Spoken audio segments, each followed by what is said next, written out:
मदहू व नसली अला रसूलिल करीम अम्मा बाद फ़ाऊज़ु बिल्लाहि मिनश शैतानिर रजीम बिस्मिल्लाहिर रहमानिर रहीम. Today's topic of discussion is case control studies. I am Dr. Fatma Jalal Chaudhary and I am going to present the topic under the kind supervision of Professor Dr. Sara Afzal.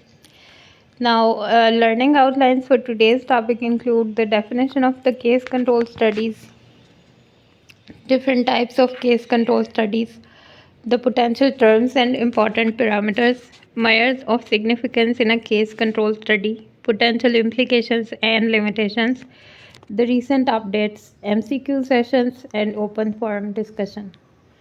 Now, learning objectives for today's topic are likely that end of the presentation, all of the participants should at least be able to recognize case control studies, the basic principles governing it, major differences between case control and cohort studies, implications of case control studies, and familiarize oneself with different aspects of neuromodalities.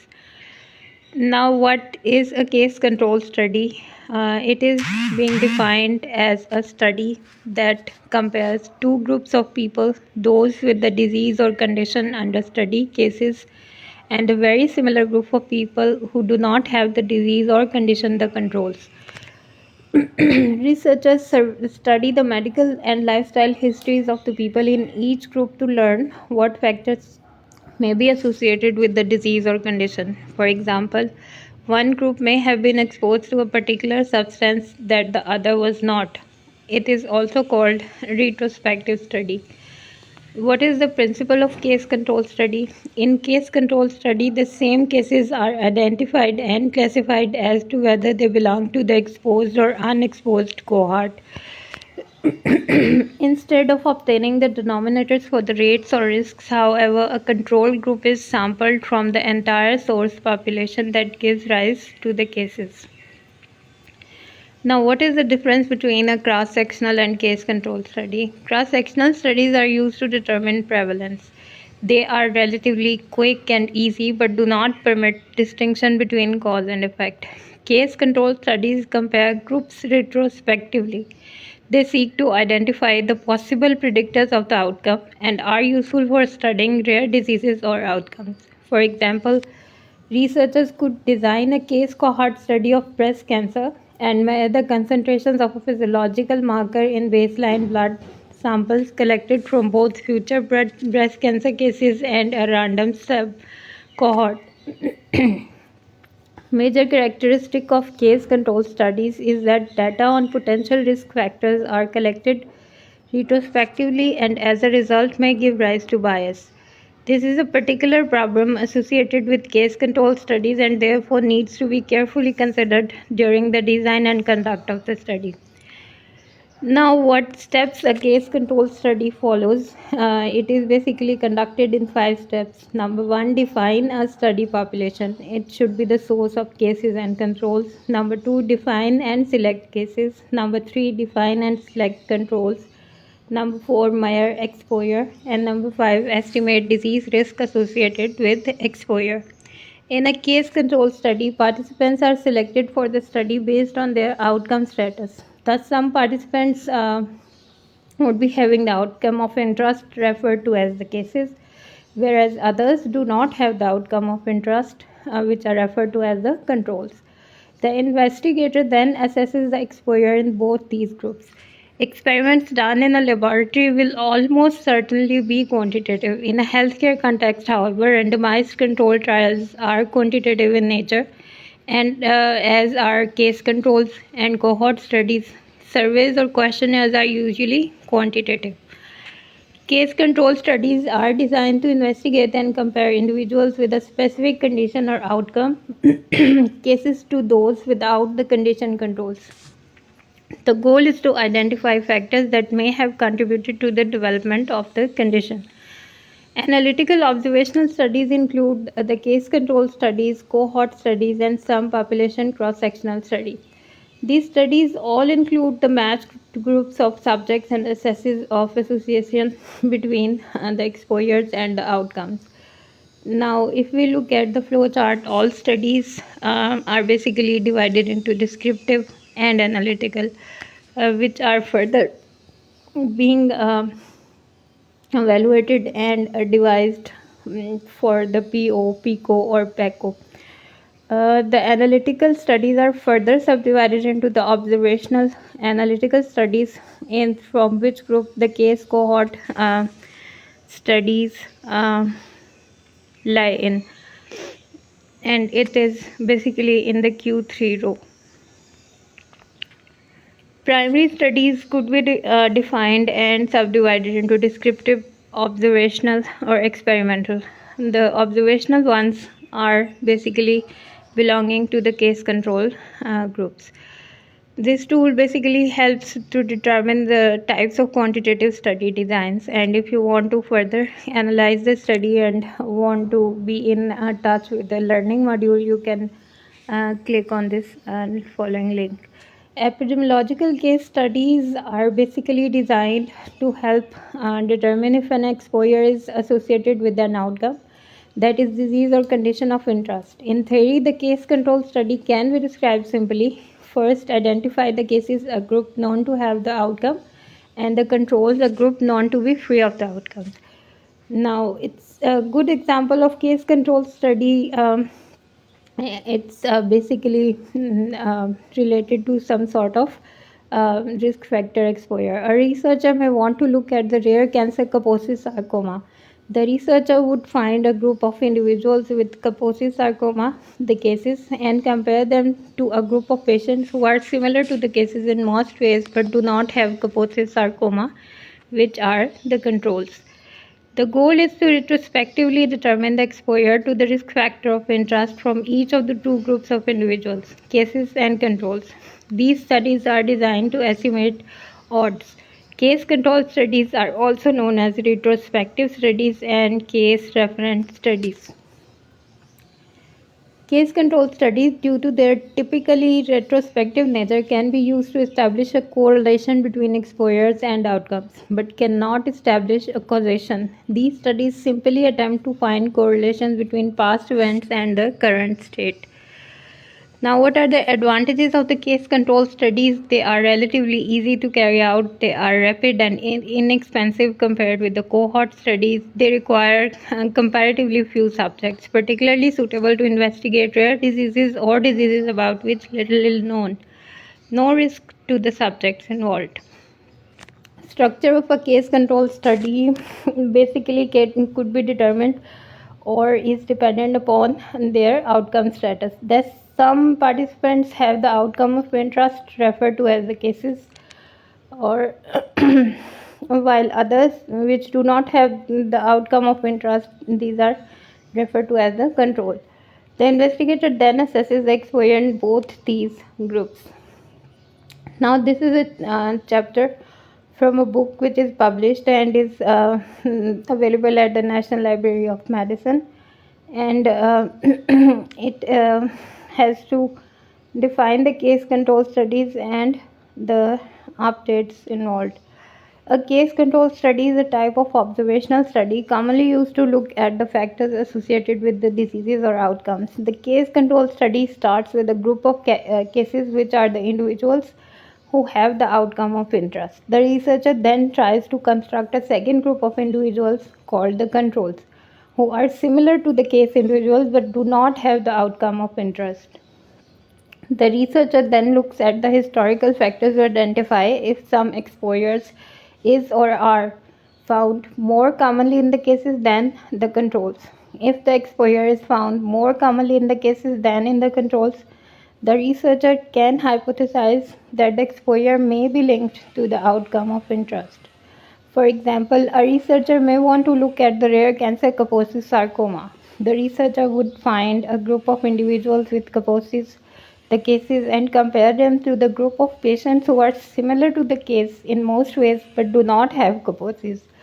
These are the controls. The researcher could then ask about various exposures to see if any exposure is more common in those with Kaposi's than those without Kaposi's. The researcher might find that those with Kaposi's sarcoma are more likely more likely to have HIV, and thus conclude that HIV may be a risk factor for the development of Kaposi sarcoma.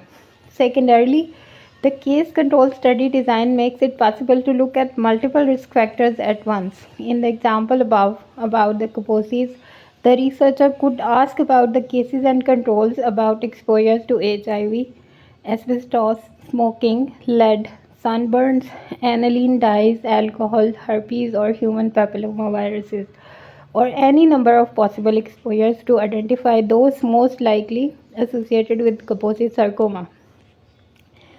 Now, about the disadvantages and limitations of the case control study, recall bias is the most common sort of bias which is being observed in a case control study. It refers to the increased likelihood that those with the outcome will recall and report exposures compared to those without the outcome. In other words, even if both groups had exactly the same exposures, the participants in the cases group may report the exposures more often than the controls do. Recall bias may lead to concluding that there are associations between exposure and disease that do not, in fact, exist. It is due to subjects' imperfect memories of past exposures. If people with Kaposi sarcoma are asked about exposure and history, for example, HIV, human papillomavirus, or etc., the individuals with the disease are more likely to think harder about these exposures and recall having some of the exposures that the healthy controls also have. The major method for analyzing results in a case control study is the odds ratio. The odds ratio is the odds of having a disease or outcome with exposure versus the odds of having the disease without the exposure. The most straightforward way to calculate the odds ratio is obviously with the 2 by 2 table, which is divided into the exposure and disease status. Mathematically, we can write the odds ratio as follows.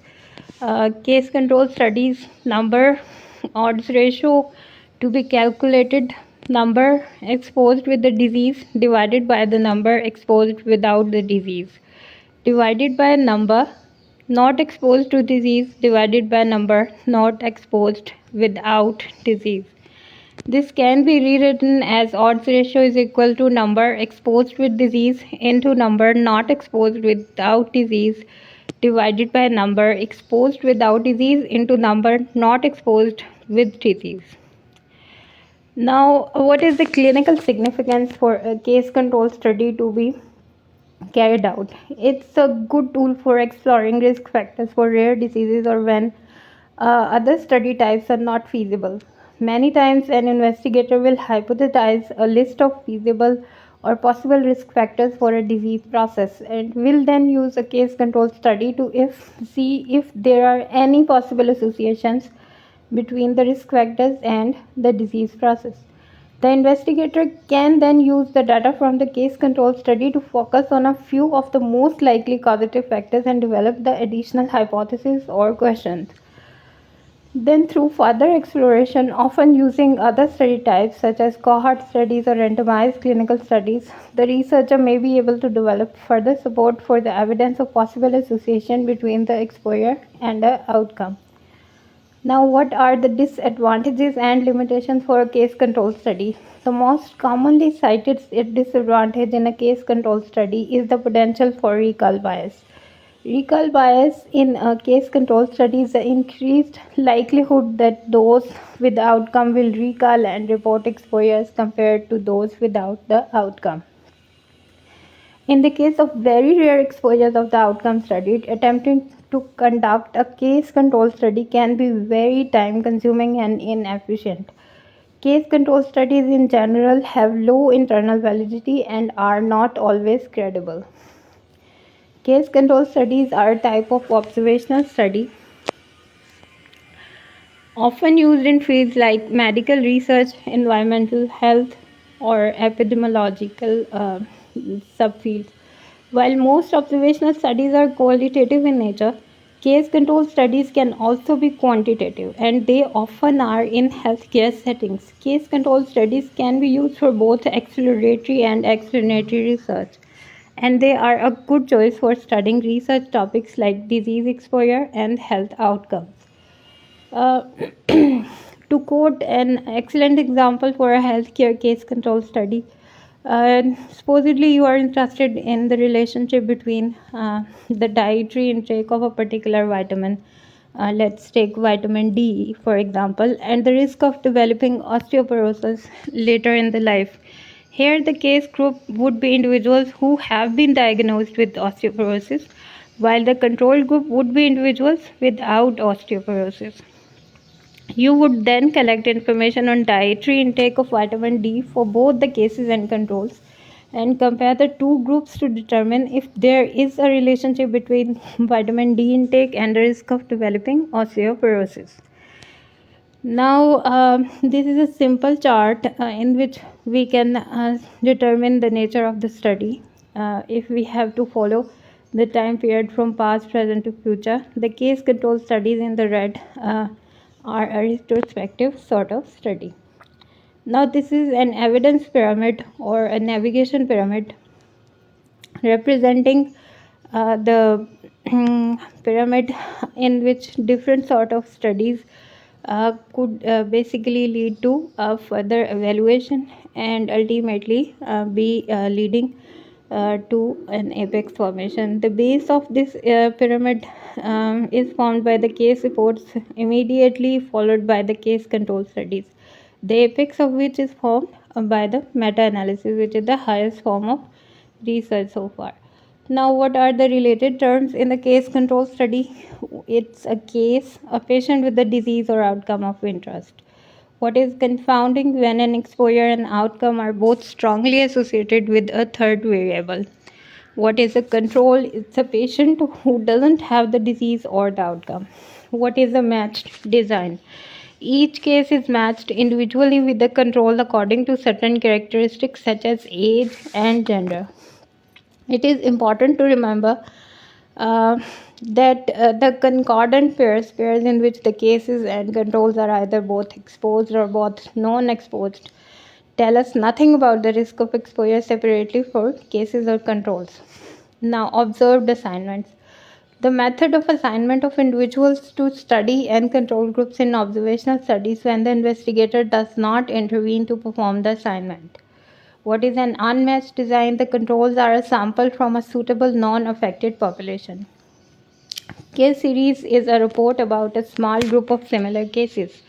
Pre-planned case observation, a case in which symptoms are elicited to study disease mechanisms. Example is having a patient sleep in a lab to do brain imaging for a sleep disorder. Now, as per the Wikipedia says, what are the nested case control studies? A nested case control study is a variation of a case control study in which cases and controls are drawn from the population in a fully enumerated cohort. Usually, exposure of interest is only measured among the cases and the selected controls. Thus, the nested case control study is more efficient than the full cohort design. The nested case control study can be analyzed using methods for missing covariates.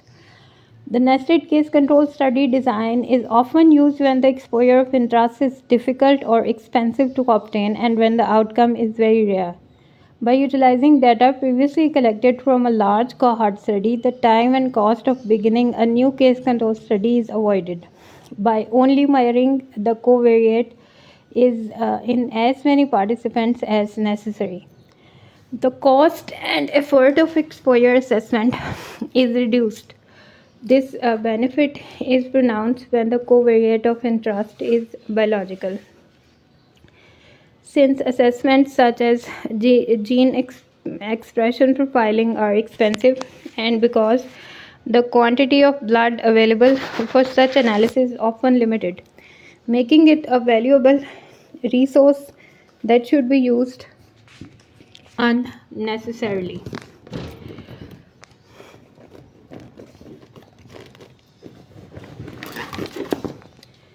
As an example, of the 91,523 women in the nurses' health study which do not have cancer at baseline, and were followed for 14 years.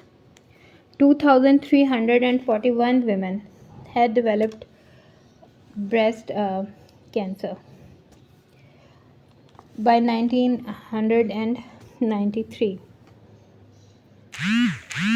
Now, several studies have used standard cohort analysis to study precursors to breast cancer, for example, use of hormonal contraceptives, which is a covariate, easily measured on all of the women in the cohort.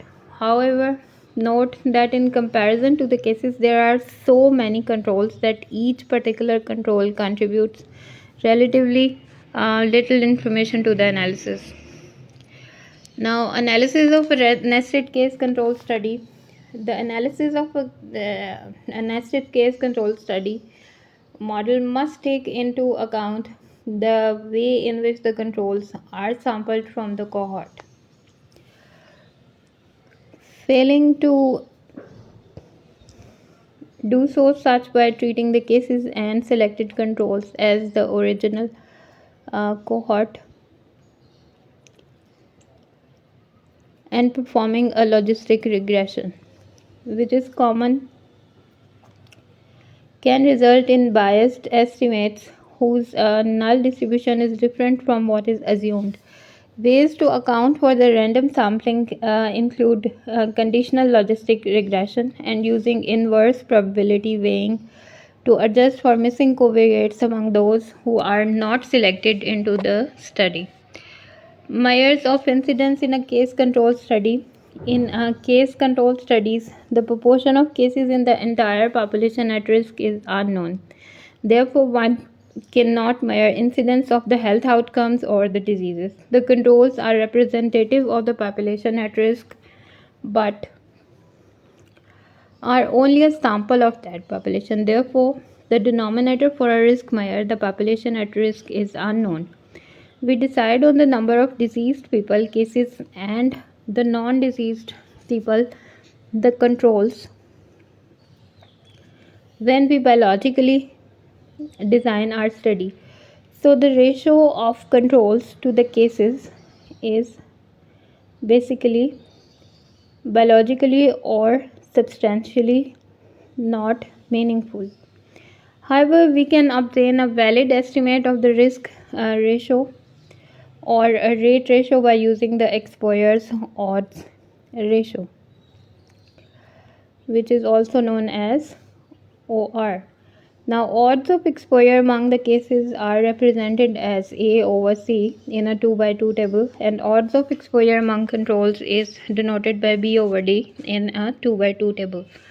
Now, this is for your convenience, 2 by 2 table being constructed and the cases and controls being divided depending upon the exposure and non-exposure to the certain risk factor. Now in this same table we can see that odds of risk exposure or odds ratio could be calculated as AD over CB.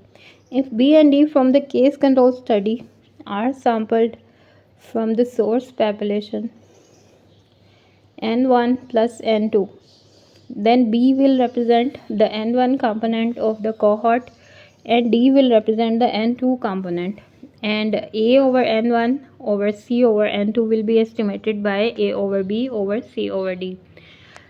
Now, how to interpret the odds ratio? The odds ratio is interpreted the same way as other ratio measures: risk ratio, the rate ratios, etc. Odds ratio of 1, exposure or non-exposed, would mean that they have the same odds of disease. Odds ratio of more than 1 increases the likelihood of having odds of disease to the exposure group. Odds ratio of less than 1 basically denotes there are reduced chances of odds of disease to be developed in exposed groups. For example, investigators conducted a case control study to determine if there is an association between colon cancer and a high fat diet. Cases were all confirmed colon cancers in North Carolina in 2010. Controls were a sample of North Carolina residents without colon cancer. The odds ratio was 4. This odds ratio tells us that individuals who consume the high fat diet have 4 times the odds of colon cancer than do individuals who do not consume a high fat diet. Now, coming on to the recent updates. This is an article published in Emergency Medical Medicine Journal. Observational Search Method Research Design 2 Cohort Cross-Sectional and Case Control Studies. The abstract says that cohort, cross-sectional and case control studies are collectively referred to as the observational studies. Often these studies are the only practicable method of studying various problems. For example, studies of etiology, instances where a randomized control trial might be unethical, or if the condition to be studied is rare. Cohort studies are used to study the incidence, causes, and prognosis. So, cross-sectional studies are used to determine the prevalence. They are relatively quick and easy but do not permit the distinction between the cause and effect. Case-controlled studies compare groups retrospectively. They seek to identify possible predictors of outcome and are useful for studying rare diseases or outcomes. They are often used to generate hypotheses that can then be studied via prospective cohort or other studies. Now, it's an article which is being published in BMC Infectious Diseases Journal, a case control study of factors associated with SARS-CoV-2 infection among healthcare workers in Colombia. Abstract, as far as the background is concerned, says that healthcare workers are repeatedly exposed to SARS-CoV-2 infection. The aim of this study was to identify factors associated with SARS-CoV-2 infection among healthcare workers in one of the largest cities in Colombia. We conducted a case control study where cases had a positive reverse transcriptive polymerase chain reaction (PCR) and controls had a negative results. Participants were randomly selected and interviewed by phone. The conclusion says that this study highlights the protection provided by the high performance filtering masks or double masking among healthcare workers. Modifiable and non-modifiable factors and the difficulty of wearing other protective equipment needs to be considered in designing, implementing and monitoring COVID-19 biosafety protocols for healthcare workers. This is another research article which is titled at a case control study of the association between self-reported occupational and recreational physical activity and lung cancer. The abstract says that this case control study with the Fujian population investigated whether self-reported occupational and recreational physical activity may be associated with lung cancer. The population comprised 1,622 patients with newly diagnosed primary lung cancer and a 16-22 age and gender matched healthy controls. High intensity occupational physical activity was associated with significantly higher risk of lung cancer with an odds ratio of 1.34 at a 95% confidence interval. The conclusion states that we found a significant association between the type and intensity of physical activity and lung cancer in this Fujian population. Occupational and recreational physical activity was associated with different effects on lung cancer risk. High intensity occupational physical activity was associated with increased risk of lung cancer, especially the non-small cell lung cancer, while recreational physical activity was associated with reduced risk of lung cancer. Now coming on to our MCQ session and the open forum discussion.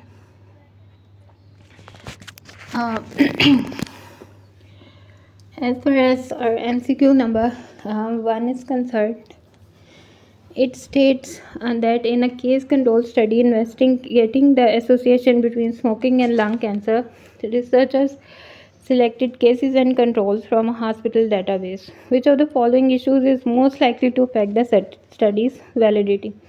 Number 1 is the selection bias, B is recall bias, C is confounding by age, D is last to follow up, or E is the matching bias. Now the correct option to be selected is A, the selection bias. MCQ number 2. Which of the following statements correctly describes the use of matching in case control studies? A. Matching is used to reduce confounding by ensuring that case and controls have similar exposure distributions. Matching eliminates the need to control for match variables during analysis. Overmatching occurs when cases and controls are too similar with respect to exposure. Matching is a randomization technique used to assign subjects to cases and controls, or cases and controls can't be defined properly. Now, as far as the answer is concerned, it's C. MCQ number 3. In a study of the relationship between alcohol use and liver disease, researchers found out that cases were more likely to underreport alcohol use than controls. This issue most likely results in information bias, selection bias, detection, publication, or instrumental bias. Now, the correct answer is information bias, and basically, the recall bias is a subgroup of the information bias. MCQ number 4. Which of the following measures of association is typically calculated in a case control study? Relative risk, odds ratio, incidence rate ratio, hazard ratio, or prevalence rate? The answer is B, odds ratio. MCQ number 5. In a case control study on the association between diet and colorectal cancer, controls are selected to be population based. Which of the following could be a major drawback of the control selection? Controls may introduce bias by being too similar to cases. Controls may have different exposure than those with diseases, and study based controls may be less representative of the general population. Controls may be at a higher risk of developing other forms of cancer. Cases may not be representative of all of the population selected. Now the answer is B, that controls may have different exposures than those with the diseases in the study base. MCQ number 6. Which of the following techniques is appropriate for reducing recall bias in a case control study? A is selecting controls from multiple hospitals, blinding interviewers to case or control status, collecting exposure information from medical records when available, using self-reported exposure data exclusively, or incorporating multiple study designs under same title. Now, answer is collecting exposure information from medical records when available. MCQ number 7. In a matched case control study, which statistical method should be used to control for confounding by matched variables? A is simple logistic regression, chi-square test, conditional logistic regression, Cox proportional hazards model, or t-test of significance. Now the answer is conditional logistics regression. As you would be knowing that simple logistics regression is basically used in the cases in which there is an exposure and there is a disease developed after a certain sort of reported cases there. But in a conditional logistic regression, there must be an exposure or an odds to the uh, factor which is known to be producing the disease, or it should be a risk factor. So, in the conditional logistics reaction in a matched case control study, statistical method of choice would be the conditional logistic reaction. MCQ number 8. Which of the following is a major disadvantage of case control studies compared to the cohort studies? They require large sample sizes, they cannot calculate incidence rates, they are more expensive and time consuming, they are not subject to selection bias, they are population dependent. Now answer is B, as the cohort studies cannot calculate incidence rates. MCQ number 9. You are designing a case control study on the association between pesticides exposure and Parkinson's disease. To reduce confounding, you decide to match cases and controls by age and gender. During analysis, you should ignore age and gender as they were already matched. Include age and gender in regression model to further adjust for confounding. Use a standard logistic regression without adjustment for age and gender. Use conditional logistic regression to account for matching. Or don't take into consideration the potential confounder. Now, most suitable answer in this case would be include age and gender in regression model to further adjust for the confounding. Confounders are any of the third variables which would increase the likelihood of developing the disease. A case control study is conducted to examine the association between exposure to a certain chemical and the risk of developing a rare neurological disorder. Researchers select hospital-based controls. However, analysis shows that controls had different exposure patterns than general population. How might it affect study validity? Number A, this may lead to selection bias. Number B, this is a form of information bias. Number C, this issue introduces recall bias. Number D, this will result in confounding. Or E, it will have no impact on validity of the study results. Now, answer is this may lead to result in the selection bias as it is being examined for the association between exposure and a certain chemical and the risk of developing a rare neurological disorder in the individuals which are being exposed to either or not exposed to. So, information bias would be the resulting bias. Now, this is the key for your MCQs. Uh, these are some of the practice questions for you along with the key given so you can be more familiar with the subject discussed. This is a 2 by 2 table and a numerical sort of question for you to do at your ease. And at the end, I would like to thank you all for bearing with me and giving me a chance to present you the case control study. Thank you so much.